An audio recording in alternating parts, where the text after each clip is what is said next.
Добар ден, гледате Аргумент. Добар ден и за мојот гостин. Добар ден. Саид Сеити, генерален секретар на Црвениот крст на Македонија.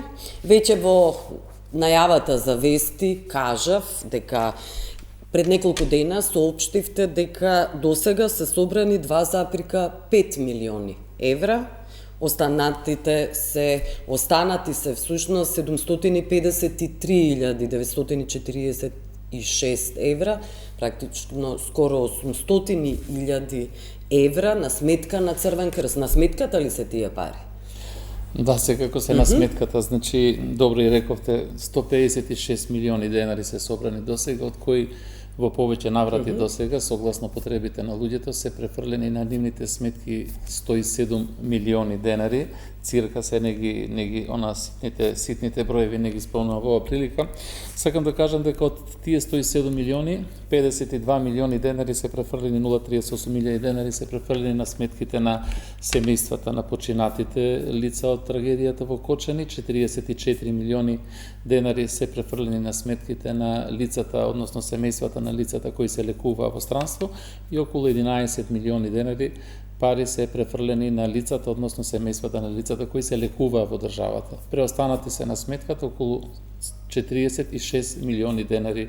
Тоа се точна сума пресметала, 46 милиони денари, во евра. И 593.000 денари. Значи, во евра кажав, скоро 800.000 евра. Што се случува со тие пари? Тие пари се на сметката на Црвениот крст. Знаете, целата работа ние досега ја работевме во координација со сите оние институции кои сме повикани во една ваква криза да работиме и да соработуваме. Значи, упатени сме едни на други.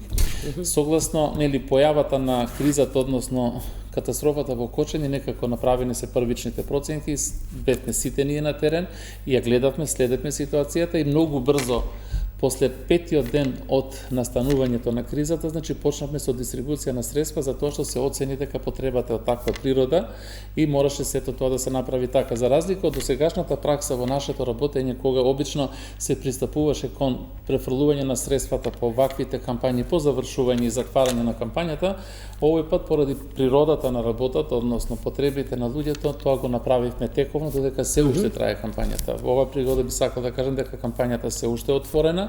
Да. Таа ќе биде и понатака достапна, односно сметката наша за тоа што има разни иницијативи кои се уште сака да бидат дел од оваа помош која мобилизира Црвениот крст. Значи да заклучам, тие пари што вие ги спомнавте се уште на сметката на Црвениот крст. Како понатака, веројатно ќе се понатака ќе го разговараме. Добро. Имавте соопштение пред неколку дена кога ги кажавте овие бројки, но не ги кажавте, зошто немавте пресконференција? Да објасните точно за сите пари како се потрошени, колку остана, зошто останале толку многу пари? Црвениот крст со објавата, значи од 16 март во попладневните часови па се до ден денешен, скоро 2 пати на дневна основа објавуваше сума на пари. Не објавување, пресконференција, вие знаете дека тоа е. Досега имавме 2 пресконференции каде што сте требале да имате повеќе, еве околу овие пари сте требале да имате за новинарите за сите прашања, па и тешките прашања, да ве прашаат и да одговорите. Значи, ја не мислам дека има тешки прашања. Ние сме достапни 24/7, значи, кај нас се обраќаат и новинари, редакции, медиуми, секогаш сме достапни. Еве ги тешките прашања. Да, само да ми на 2 пати, значи, имавме пресконференција, во последното го направивме во вид на соопштение, се со цел да не бидеме многу се наметливи. Не сте наметливи, јавноста сака да знае што се случува, светската јавност беше погодена, потресена, македонската уште повеќе. Како велите, распределени се парите согласно потребите на луѓето. Тоа сега го кажавте во оваа емисија. Вие знаете дека болните, семејствата се жалат на лоши услови во Кочанската болница, например. Еден од нив е Дарко Ласев. Вели дека недостига основна медицинска опрема. Нема завои, нема лепенки, нема стегачи. Едноставно нема ништо. Дури и раните ни ги мијат во обичен умивалник. Скоро се е на наш трошок. Сега парите лежат во Црвениот крст и Црвениот крст дозволува овие луѓе да страдаат. Сега, знаете што вие зборувате за состојбата и условите во болниците за кои не би можел баш јас некомпетентно да говорам, бидејќи не доаѓам од таа бранша, би рекол. Уставно ќе сакам да зборувам за Црвениот крст. Хуманитарната работа си има правила. Значи, секоја работа има своји правила. Целта на хуманитарната работа е да ги помогне луѓето да ги надминат потребите дневни, евентуално во оној обем во кој дозволува количината на хуманитарната работа. Количината е неспорна, има останато 800.000 евра до сега, на сметката на Црвен крст. Секој семејство починато има земено околу 13.500 евра. Сите тие што се лекува во странство во просек имаат земено околу 5.000 евра. Сите тие кои се лекува во државата имаат земено околу 2.500 евра од Црвениот крст. Дополнително имаш уште неколку иницијативи кои не беа во организација на Црвениот крст, кои наменски одеа средствата за лицата. Тоа што се спарите 800.000 евра се уште на сметката на Црвениот крст, тоа е проценка повторно на сите нас. Кога велам на сите нас, и во Црвениот крст, и во институциите во државата, и во локалните институции, дека следната распределба на средства треба да биде што е можна пообјективна и согласно потребите на луѓето. Луѓето кои се останати на лекување во странство, уште 15 или 16 лица, не знам, тоа треба да се провери во здравството, и лицата кои се вратија од лекување во странство, но и тие кои се лекува во државата. Во меѓувреме, деновиве се спроведува една активност на евалуација на нивната здравствена состојба. Врз основа на резултатите на тие компетентни лица, по направената евалуација ќе се утврди индивидуалната потреба на секој од нив и аналогно на тоа овие 800.000 евра веднаш ќе бидат префрлени кај нив, затоа што целта е да бидеме што е можно пообјективни и да ги компензираме вистинските потреби. Не сите лица кои се останати за лекување ја имат истата потреба од помош. Имате ситуација кога ви имате ампутирана нога или рак. Секако дека на тоа лице ќе му требат многу пари за да се стави вештачка рака или нога, а на некој лице помалку. Намерата е најдобра, да дојдеме до приближно објективните потреби на луѓе, да не биде на линеарна, затоа што сега одеме со линеарна дистрибуција на средствата. И во првата дистрибуција, и во втората, и во третата, и во четвртата, на неколку наврати одевме линеарно. Проценивме дека сега треба да преминеме во фаза на доделување на средствата, но да се обидеме да бидеме што е можно поодговорни сите ние во соработка и со нив и да можеме да бидеме што е можно посолидарни и да ги разбереме потребите на секого што се реални и да бидеме баш пријателски, односно хуманитарно, солидарно настроени, да видиме на вистина тие што им е најголема потреба на нив да им се дадат. Таа проценка, таа евалуација деновиве се очекува да заврши, мислам дека е и завршена, се очекува да се сондираат резултатите, да се направи некако согледување за тежината на повредата, за прогнозата, за евентуално лекување и сето тоа да биде објективен критериум врз основа на кој ќе се компензират лицата. Иначе Црвениот крст од тие пари апсолутно нема никаков интерес да бидат на негова сметка, едноставно кога биле помалку одговорни, би пристапиле кон доделување линеарно како и досега и повторно ќе бидеме нереални, би рекол, и неодговорни за тоа што ситуацијата налага во вакви ситуации да бидеме малку поодговорни, повторно велам со цел да бидеме што е можно пообјективни и да можеме да стигнеме до таму каде што е вистински потребно. Тие луѓе сите имаат потреба од помош, но кога вие имате една количина на хуманитарна помош која е јавна, која е достапна во овие пари што вие ги спомнавте, тогаш се трудиме да бидеме што е можно поодговорни и што е можно пообјективни во делот на покривање на трошоците на луѓето. Да, до сега требаше да се направи проценка. И велите треба да бидеме одговорни и сме одговорни. Во меѓувреме свесни сте дека се влошува здравствената состојба на овие луѓе кои немаат елементарни услови, еден обичен завој немаат и се мијат во умивалник. Еве, има уште едно, тоа сведоштво на Лазев, како вели тој. Дел од потребните материјали се на сопствен трошок ги набавуваат самите доктори. Значи, додека вие чекате одговорноста да проработи, додека чекате проценка да направат институциите, факт е дека се влошува состојбата на овие луѓе и дека и докторите некои материјали ги набавуваат. Парите во меѓувреме 800.000 евра се скоро лежат во Црвениот крст. Добро, значи пак ќе кажам, значи не лежат во Црвениот крст. Последната исплата кон луѓето беше направена пред 20 на дена. Значи активни сме во исплатите. Не, добро, ова е пред неколку дена кажавте дека 800.000 евра се останати. Јас ве прашувам, зошто тие 800.000 евра не се дадени за овие луѓе за кои сега еве ви читам едно сведоштво од Дарко Лазев, кој вели дека и докторите даваат пари, но и дека страдаат овие болни луѓе. За семејствата се подразбира. Јас дека се чекаше проценката. Која прави таа проценка? Значи, ја прават институциите на системот, веројатно докторите, затоа што тие се повикани да ги проценат и тежината на повредата и прогнозата за нивното лекување. Велите дека вината е во докторите? Не се работи за вина, видете се, не се работи за вина. Значи Црвениот крст нема сопствени механизми внатрешни, немаме ни болници, немаме ни доктори, значи за да можеме ние сами да го направиме тоа. Мораме да соработуваме и да делуваме координирано во вакви ситуации и секој од нас своите ресурси, знаење и можности да ги стави во функција на ефикасен одговор. Очигледно дека не е ефикасен одговорот. Па мислам дека е ефикасен. Се знаете сега вакви ви читам ситуации... што се случува со овие луѓе. Значи... Еве уште едно сведоштво ќе ви прочитам. Го слушнавте, предпоставувам, читавте за пораката на младиот човек кој се врза со селотеј за Бандера во Скопје. Ги повика за свесност институциите. Цитирам, на едно дете му се потребни ракавици за рацете и нозете. Една ракавица 1000 евра, значи ќе му требаат 4000 евра.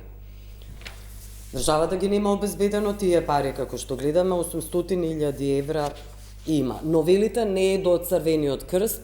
Може ли да кажете точно која институција е во прашање, која е неефикасна и која дозволува страдање на овие луѓе? Видете, јас не можам да изречам оценка дека институција одредена или системот е неефикасен, затоа што не сум дел од државниот систем, од државните институции. Црвениот крст е организација хуманитарна која делува согласно своите принципи, согласно своите амбиции, согласно своите цели. Добро, разбирам. Кој ви вели овие пари нека останат сега? Никој не ни вели. Значи тоа видите, ние си имаме координации на дневна основа. Добро, координации. Значи кога седнуваме сите страни кои решат, значи велиме добро, потребата е да се направи евалуација и се чека да се значи од кого чекате точно? Значи сега евалуацијата ја прави здравството, значи Министерството за здравство. Секако дека е Министерството за здравство. Добро. Не е во прашање, него таа што за здравствената состојба на населението, на политиките здравствени се останато, тие се повикани. И ние чекаме тие резултати да станат правосилни, би рекол, конечни, и веднаш на основу на тоа Црвениот крст ќе пристапи кон дистрибуција на средства. Да, вината е во Министерството за здравство. Па не е вина, тоа се не знам, не можам да го кажам дека е вина. Значи ние чекаме тие резултати да се добијат. Мислам дека е завршена работата и дека се чека само резултатите по кои ќе се пристапува кон доделување на средствата до еден денат. И тоа што Црвениот крст ќе го направи, ако ми дозволите да кажам, значи до 31 мај оваа година, значи ние ќе го направиме првиот пресек, како ќе изгледа. На 31 мај или наредните денови во јуни. Црвениот крст има традиција, односно во својата работа, во праксата своја формира така наречени одбори за транспарентност. Значи, во тој одбор за транспарентност учествуваат сите тие што придонесува за полнење на фондот преку нивни представници. Тој одбор за транспарентност седнува, ги гледа состојбите, ги отвара сметките на Црвен крст, ги гледа приливите, одливите и дава оценка во однос на отчетноста, транспарентноста и така натака. Дополнително, што не сме го правеле до сега. Оваа година по прв пат ќе ангажираме меѓународна ревизорска куќа, која ќе оди во постапка. Која меѓународна ревизорска куќа ќе треба на таа сметка на Црвениот крст да направи комплетна ревизија од 16 март до 31 мај. Не за друго, заради нашата транспарентност, отчетност и потребата, нели, да споделиме со јавноста и со луѓето секакви прашања од било кој тип, се со цел да не остане ништо нетранспарентно и неотчетно. Така да, тоа е работата на Црвениот крст и околу тоа можеме да разговараме и да зборуваме за Да. Ако влезат граѓаните на интернет страницата на Црвениот крст, еве сега може да влезат, не може да видат како се распределени парите. Основно е тоа, како се распределени парите од донацијата од Кочани. Како се потрошени парите. Тоа Јас само што кажав сега на почетокот, значи досега и стои во последното соопштение на веб страната на Црвениот крст, а може да ги барате сите наназад, нели во архивот на Црвениот крст, последното соопштение кое беше објавено во петок и сега што го дискутираме, кажавме дека толку пари се дадени на семејствата на починатите, толку пари се дадени на лицата кои се лекувани во странство и толку на лицата кои се лекувани во земјата. Не знам како потранспарентно имињата и презимињата нити можеме да ги објавиме, нити има смисла да ги објавиме, тоа подлежи под заштита на личен податок и матичен број и така натака. И не се предмети името и презимето, не можеме ни да го напишеме на веб страната со неговите лични податоци затоа што доаѓаме во конфликт со законот. Но во однос на не можете да напишете семејство од Кочани, не мора да кажувате име и презиме и сумите да ги напишете. Ама јас реков, значи 63 семејства на починати има добиено по 13.000 евра. Не да стои тоа да го прочитаат луѓето. Добро, тоа ќе го направиме на крај извештај. Сите семејства кои има лекување во странство, значи сите добија исти пари. Значи тоа е најтранспарентно, потранспарентно можно, не знам како би го направиле. Пак велам, списоци на луѓе нити е умесно во ваква ситуација да се објават, нити па можеме да го направиме со точни информации од типот на матичен број, не, јас тоа не побарав. Јас кажав дека можете да напишете семејства. Тоа може да напишеме, не е спорно. Еве, и ако влезете на страницата на Црвениот крст, во годишниот извештај, например, 2024, пишува финансиско работење, страна 52. Нема детално отчетно информирање каде е точно, еве, например, донациите каде се точно дадени. Не велам дека треба со име и презиме семејствата, но може да се каже семејство на кое му било потребно и да се некако објасни што точно било потребно и каде отишле парите. Не велам дека треба на луѓето кои давале пари, може би сакале да бидат анонимни, но може да се кажат сумите кои биле давани од физички лица и од правни лица. Значи, детална сметка кога велите дека сте транспарентни и отчетни. Зборуваме за минатогодишното работење, 2024-та кажа. Да, значи, годишниот извештај. Ако го земете Црвениот крст извештајот, ќе видите приходна страна и расходна страна. Да. Во приходната страна се наведени изворите на Црвениот крст и стои од физички лица приходите. Да, јас ви кажав детално дека треба да биде. Но не можете вие во финансиски извештај, вие доколку некој сака да го види тоа сето во Црвениот крст, мора да дојде да го види во Црвениот крст. Не може како? Ама финансискиот извештај кога се објавува на страната има форма, има содржина. Ќе направите формата да биде народен образец, ама се не можете да напишете во финансиски извештај таков дека лицето тоа и тоа добило толку и толку пари. Не ви кажав дека треба лицето, многу бев прецизна. Дека треба да се каже дека семејство на кое би му било потребно лекување или било што било потребно. Не кажувам со име и презиме, но да има детална финансиска отчетност. Ама има повторно вело, значи ако го земете да го видите извештајот, ви стои колку пари се дадени, на кого се дадени. Името и презимето во тој извештај не може да се стави. Не, пишува физички, само физички донации. Физички, ама вие може да барате колку имате интерес како медиум, може да дојдете во Црвениот крст да истражувате да го видите. Ама знаете што, отчетноста и транспарентноста за која велите, знаете и сам, дека подразбира буквално сите граѓани, заради тоа и дигитализацијата, оваа влада, претходната влада, многу влади најавува. Дигитализација значи во секој момент да се види на интернет страница отчетноста, транспарентноста да биде на сила, да се видат парите на кој начин се трошени. Тоа се пари на граѓаните.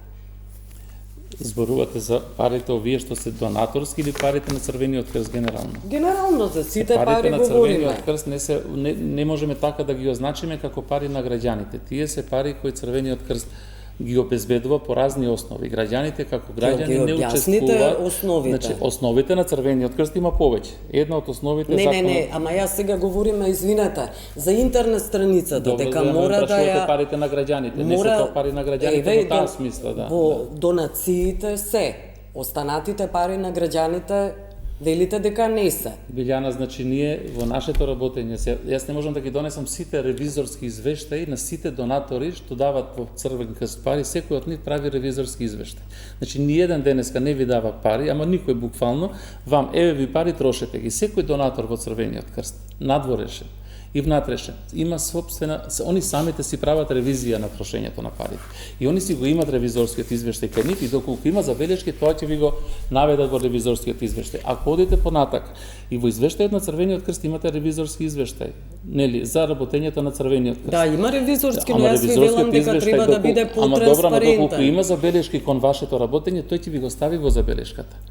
Но ако го прочитате ревизорскиот извештај на Црвениот крст, а тој е резултат на комплетната контрола на документите. Јас ви велам дека граѓаните треба да имаат контрола. Ама не можам како, значи јас не да знам како. Тоа треба да направиме ние целото финансиско работење, тоа значи дека треба некои 2000 страни картици да објавуваме ние на ваквото. Значи ако било кој сака да го види тоа, може во Црвениот крст. Не, јас ви велам дека заради тоа се интернет страниците. Ама борете, на интернет страници видите колку организации нема таков извештај на интернет страниците, колку немат ревизорски извештај. Во Црвениот крст, ако се вратите наназад последните 15 години, секоја година ќе најдете на интернет извештај, програма за работа, финансиски план извештај со се ревизорски извештај, значи прикачен без никакво онакво можност сето тоа да изгледа поинако. Ревизорскиот извештај е одговорност на ревизорите. Има можност. Не зборувам дека ревизорскиот извештај е одговорност. Токму за демократија во развој е многу важно да има целосна транспарентност и отчетност на парите на граѓаните. Нема граници, тоа е без граници. Штом нема граници, значи можете да направите. Ама ние тежнееме кон тоа, секако дека тежнееме кон тоа и се обидуваме да ги внесеме тие стандарди, но тоа е можноста во моментов. Значи мислам дека во Црвениот крст ќе видите од година во година ја има тој напредок, го има.